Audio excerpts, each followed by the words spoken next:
Amici bellini, io non dico che questa è una finale, cioè, chiariamoci, perché altrimenti la coerenza dove sta? Non è una finale, mancano molte partite, però questa è una... mi prendo in prestito una definizione di un amico bellino dal gruppo, è una semifinale, è perlomeno una semifinale, che ci permette poi di andare alle finali successive. Cominciamo.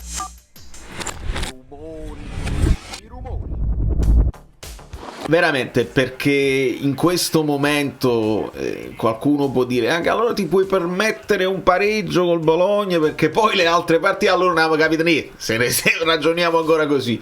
Giallo, benvenuto a tutti, benvenuti tutti e due, benvenuti ai nuovi iscritti.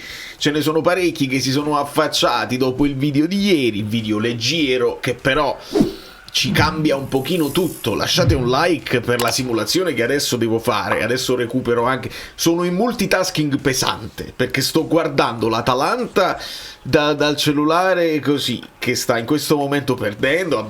Per la fine del video sappiamo anche il risultato e lo commentiamo.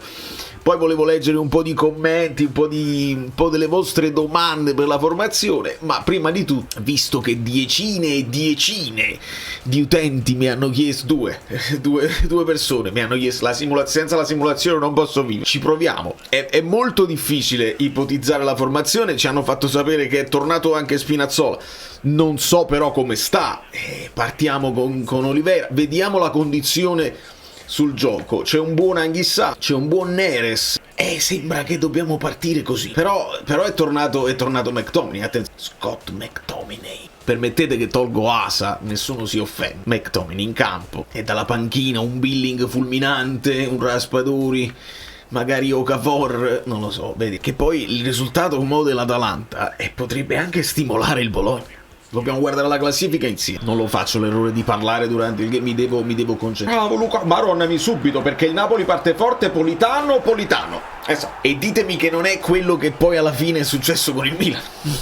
Cioè, è possibile, è una cosa possibile, ma con grande calma. Poi se c'ha Rai, questo è il passaggio che gli doveva fare Gilmour a Lukaku. Lukaku altro assist e Politano in grande forma, segnate. Sarebbe anche sfizioso se Orsolini che bussa, poi alla fine proprio Politano va a bussare alla telecamera e dice no ma continua a chiamare a me, perché poi alla fine sono concentrati. No, Orsolino, Meret,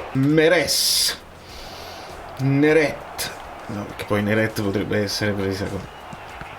Maronnami. Cambiaghi io l'ho schierato nel mio fantacalcio senza saper leggere né scrivere, l'ho schierato così. Bella Pellegrini a piede attraverso. Lukaku ci prova dalla distanza. Cicca.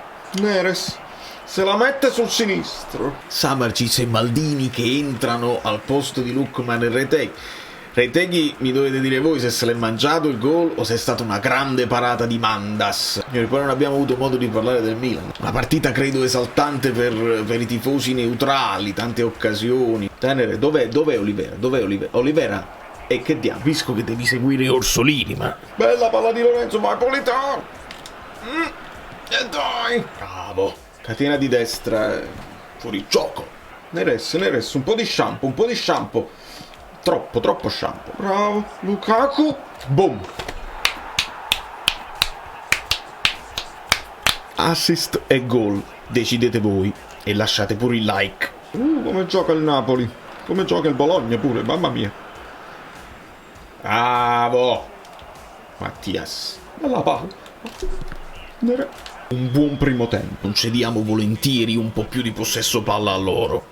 Questo è il piano gara. Signori, e che macello! Fuori. Qua abbiamo rischiato. Quando si è andato al Milan, non chiedetelo a noi, chiedetelo a chi vi ha detto è tutto fatto come vi avevano detto, è tutto fatto mancina alla Juve, tutto fatto no. Sto sentendo delle cose sull'Atalanta che da prima di Gasperini che non... ma non è finito. Bravo Anghissà, sovraccaricare l'altra fascia, bravo. Ci vede dall'altra parte. Si è visto molto, buongiorno, Si è visto però Olivera. Politano rientra sul mancino. Una classica di Politano. Una classica, vai. Era fallo su Politano, Bravo. Ressina solo, ci provo. Io voglio pensare che Okafor prima o poi, lo voglio pensare, ma non è che è detto che succede. Lo metti Billing al posto di McTominay, appena rientrato magari non facciamolo affaticare, dobbiamo prendere confidenza col pallone anche Spinazzola, e poi Mazzocchi a posto di Politano, perché un pochino di... la paura, non è la paura, è l'equilibrio. Io le voglio pure fare le sostituzioni, ma se la palla non esce, è asciutto, è asciutto. Bravo Spina. Vai Mazzocchi. Billy, mannaggia. Direi che è in scioltezza. Deve andare così. Signori, è presto detto, se il Bologna conferma il modo in cui gioca, dovrebbe essere questo, e a quel punto abbiamo sempre quella minima problematica, che poi è risolvibile, con uno dei due, Rachmani o Buongiorno, che deve andare a prendersi l'Odegaard di turno, insomma il trequartista, visto che stanno utilizzando Ferguson un po' più basso. Questo è quanto. Amici bellini, parlano tutti. Tu, se faccio la stessa faccio. Per rispondere a un po' di domande, insomma, Sasà dice: il campionato non è mai stato vinto da nessuna squadra che non aveva le coppe fino ad ora. Non ho capito bene cosa intende, cioè che non siano rimasti nelle coppe fino a questo momento. È plausibile, questo darebbe forza a quello che vi dico. Adesso vediamo come finisce l'Atalanta, però voglio essere ancora più preciso, e lo ripeto a beneficio dei nuovi iscritti. Io non è che dico che avere un impegno solo settimanale non ha aiutato, sicuramente ha aiutato, specialmente uno come Conte, che deve insegnare un calcio diverso, che ha dovuto insegnare molti calci diversi per le varie defezioni, gli infortuni. Questo sicuramente ha aiutato. Il problema che io contesto spesso è il discorso che si fa spesso in città: usciamo, e non solo nella nostra, lo sento anche a livello nazionale, uscire dalle coppe per concentrarsi sul campionato. Questo a livello proprio di numeri, di dati, lo abbiamo sviscerato, e non è mai stato così. Cioè il Napoli che esce dalle coppe non ha mai migliorato la sua media. Abbiamo fatto i calcoli con Mazzarri, con Sarri, con Spalletti, non si migliora, anzi alle volte si peggiora, alle volte resta uguale. E se è vero quello che sta succedendo all'Atalanta, da quando sono usciti dalla Coppa, e poi sono usciti da tutte le coppe, non è migliorato assolutamente il loro rendimento in campionato. Allora che cosa voglio dire? Che non è vero, non è necessariamente vero che uscire, che a volte devi fare una decisione, la Roma deve fare una decisione. Ve lo ricordate, l'avevano detto, il campionato deve essere un allenamento per l'Europa League, e no. E invece sono andati avanti in Europa League, sono usciti dall'Europa League e stanno andando molto meglio in campionato. La forza che ti dà anche la Coppa alle volte ti dà quella consapevolezza, e la speranza è che qualche mazzata di altre squadre che sono nelle coppe potrebbe dare qualche problematica mentale, oltre a quelle fisiche. Francesco non sentiva il video, non si sente. Io sono convinto che gli altri l'abbiano sentito. A volte se non sentite il video è perché si sta ancora elaborando, io ho fretta a pubblicare, quindi aggiornare. Stefano Borghi: ok, alziamo le mani, però a 8 giornate dalla fine dire che manca ancora tanto cosa? Non manca tanto, sono solo 8 partite e sono da vincere e basta. L'aritmetica non è un'opinione, quando sei dietro a -3 da una squadra che potenzialmente può vincerle tutte.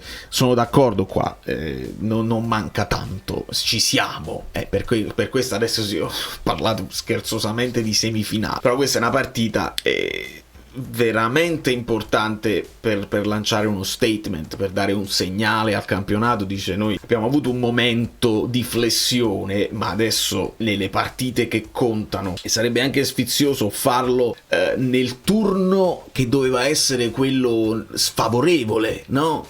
Il Napoli con il Bologna, la squadra più in forma del campionato, mentre l'Inter andava a Parma. Sarebbe bello, bellissimo, superlativo recuperare 2 punti lì, e proprio adesso, dove si stanno scompaginando un po' di equilibri in Serie A, questo turno è interessante sotto questo punto di vista. D'altra parte, tra pochi minuti c'è Roma-Juventus, quindi dobbiamo guardare la classifica. A noi è servito non giocare le coppe perché ritengo gli acquisti sono arrivati a campionato iniziato, e quindi Conte durante la settimana ha avuto più tempo per i vari schemi. Esatto, caro Alfonso, sì, su questo sono d'accordo, non una volta, 2 volte. Mister, che aria si respira a Napoli? Cosa dicono i tifosi? Cosa ha mangiato ieri sera la famiglia tutto bene, grazie mister. E queste sono le domande che sarebbero arrivate in conferenza. Grazie all'altro Alfonso, i tuoi video si vedono sempre a prescindere, grazie mille. Domanda per Conte: non si possono fare 100 conferenze all'anno? Evidentemente no. Da New York nata volta, questo è bello. Ma quanto è importante Oriali il bello? Tantissimo. E questi sono i momenti, perché la maglia pesa in questo momento. Quando tu giochi alla fine di un turno che poteva essere sfavorevole a te e si sta mettendo in un certo modo, adesso deve uscire fuori l'esperienza di chi certe partite, certe situazioni le ha già vissute. Uomini di calcio come Oriali, espertissimi, uomini che hanno vissuto certi spogliatoi importanti come Conte, lo stesso Lukaku. Io sono convinto che il Napoli proverà a partire forte. Dobbiamo però rispettare il tipo di squadra che è il Bologna, quindi avere il pallone con loro che ti aggrediscono potrebbe non essere un'idea geniale e potrebbe avere anche senso aspettarli un pochino. Non te li devi far arrivare dentro, però lasciare un po' il pallino del gioco e attaccarli noi come farebbero loro potrebbe essere una soluzione contro l'italiano. Mi consiglieresti un ristorante buono? Domanda per Conte, se li sta girando tutti i ristoranti dei Napoli. Ma poi sei sicuro che non puoi sederti in un ristorante da 100 euro con solo 10, perché tra pochi giorni è il compleanno della mia fidanzata? E c'ha ragione anche lui, l'amico qui. Come mai i giocatori in questo mese e mezzo sembrano che abbiano paura di perdere le partite nei minuti finali? Questa è una buona domanda. Forma fisica o paura mentale? Io penso sia più una cosa mentale in questo momento. La flessione fisica l'abbiamo vista, adesso c'è da tenere su il cervello. Guarda gli infortuni a catena che sta avendo il Bayern di Monaco, all'Inter fanno le macumbe, altro che. Anche noi abbiamo pagato Tazio nel momento Tito Tazio nel momento clou. Appena ti metti in competizione con quelli, magari adesso sono più distratti e ci lasciano in pace. Commento scherzoso, ma non troppo. De Bruyne, esatto. Sento puzza di Conte che scappa. Risposta: sento puzza di gufo. No, ma non è questione di gufaggine, qua è quella sensazione di non poter rispondere a tutta Italia che ce lo sta tirando così. State tranquilli, è quella cosa lì. C'è un pochino la sensazione da parte di alcuni tifosi, anche la mia, che non posso essere sicuro al 100%, non cado dal pero, però io dico piano piano. E poi dico non adesso lasciateci godere il percorso che è appena iniziato. Se c'è il modo di fare almeno 2 anni, secondo me ci divertiamo. Come mi permetto di non parlare di Paratici al Milan? E ho fatto bene, no? Perché poi alla fine non è avvenuto, carà. Grandissimo Matti, lascia sempre il cuore e l'anima in campo. Piace molto De Zerbi, ideologie molto avanti, la Palissiano che bisogna aspettarlo. Per quanto riguarda la domanda al mister, volevo chiedere se Mario Uniti potrebbe utilizzare il 4-2-3-1 con Jack come sottopunta, se la partita dovesse mettersi in un certo. Altra domanda, ma poi Nicola Lombardo ti risponde una sola domanda: a tuo parere sarebbe meglio giocare con Frank, quindi fisicità, oppure con Billing? Vedi Angela come va nello specifico della tattica. Grazie mister Guido e amico Bellino, anche le dissertazioni, buona serata. Il fatto che Ale gioca a scacchi vuol dire che ragiona prima di fare cose a vanvera, e questo è molto importante per un calciatore. È vero, belle considerazioni della nostra Angela, e secondo me è possibile e plausibile, se la partita si mette in un certo modo, di aggiungere una bocca da fuoco che ha dimostrato comunque di vedere la porta al di là di tutto. E si può fare in vari modi. Puoi togliere un centrocampista, puoi togliere un Anghissà e rimanere con addirittura Lobotka McTominay, quindi con McTominay più dietro, lasci Neres lì a sinistra e aggiungi Raspadori, si può fare. Oppure togli Neres, aggiungi Raspadori e sposti McTominay un po' più avanti, come abbiamo fatto. Insomma, ci sono delle soluzioni. Per Conte, con i giocatori che hai a disposizione, ti fidi di più o è meglio fare il 4-3-3, il 5-3-2 oppure il 7-1-1-1-1-1? Mettiamola così, sono tutti quarti di finale, e su questo io chiudo questa parentesi e mi sposto, perché evidentemente la partita di Bergamo è finita e io controllo. Bless you! In Saxen, signori, l'Atalanta è inciampata di nuovo. Ci devo vedere una cosa. Come mi fa strano giocare dopo tutti, è quasi emozionante. Allora.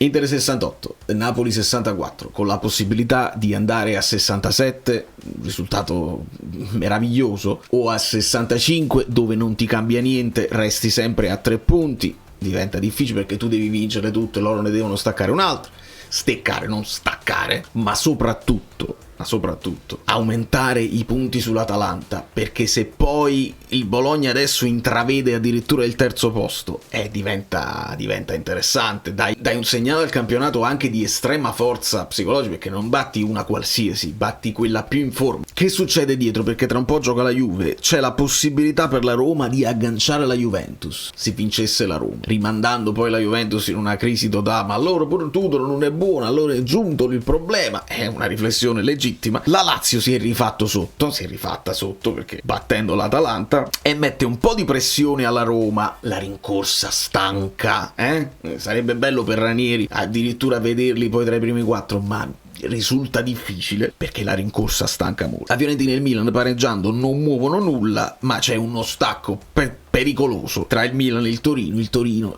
Elmas ha fatto nato gol. Elmas, quello che non è né carne né pesce, che non si sa su cosa è buono, ha fatto nato gol di sinistro, bacino sul palo. L'Udinese, il Genoa, queste squadre che non hanno più niente da dire al campionato. Lo stesso Como sembra oramai salvo, anche se qui tra Genoa e Como c'è un altro stacco importante di punti. Secondo me anche il Verona si sente abbastanza salvo, però qui tra Verona, Cagliari e Parma più o meno, Lecce, Empoli, Venezia sembra spacciato insieme al Monza, che oramai abbiamo salutato ampiamente. Vedi, guardando un attimo il gruppo Telegram, c'è disguido. Non doveva uscire, doveva farlo Ederson. Incredibile la motivazione. Il diminutivo del brasiliano Ede è stato confuso con quello dell'attaccante Ade. No, Annamuri. No, questa è una cosa nostra, non ve lo posso. Esatto, caro Giovanni. C'è un guido sarcastico lì.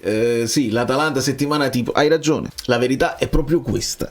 Che verità nel calcio non ce ne sono. Da New York, Valerio Fluido e tutto, il piano gara l'abbiamo fatto, l'Atalanta l'abbiamo vista, eccetera eccetera. Voi lasciate il like finale e ditemi quanto è importante questa partita col Bologna.